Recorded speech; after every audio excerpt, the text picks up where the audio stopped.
Hello guys, good morning! Road trip tayo papuntang Grand Villa Farm sa Baras, Rizal. Galing po kami sa Cabuyao, Laguna. So dumaan kami, hindi kami dumaan ng via Antipolo.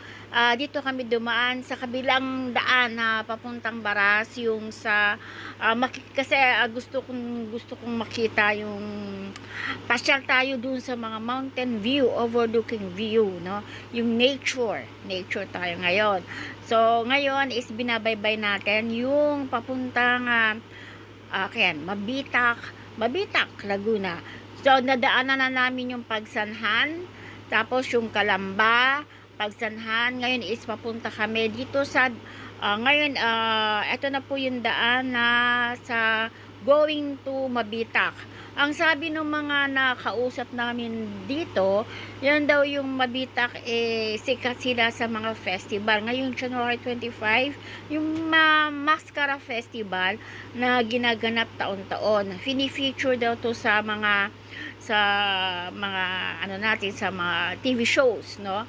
So ngayon ito, no, ang climate dito medyo maulan, pero maayos naman ang biyahe. So yan. So diba, tingnan natin yung magagandang view paakyat.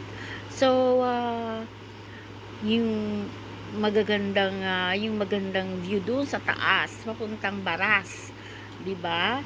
So magandang road trip ito. So ngayon ay December 27, 7 o'clock AM. Umalis kami ng Laguna ng bandang 5 o'clock AM. No, 5 o'clock madaling araw. So 2 hours na biyahe going to Baras, no, from Cabuyao. So talagang road trip. So kasama ko ngayon si Akira, yung dog ko. Ayan, may jeep ang dumaan. Paraanin muna natin yung jeep. Ayan. Okay? So meron kaming kasama ko, Shem. Yan.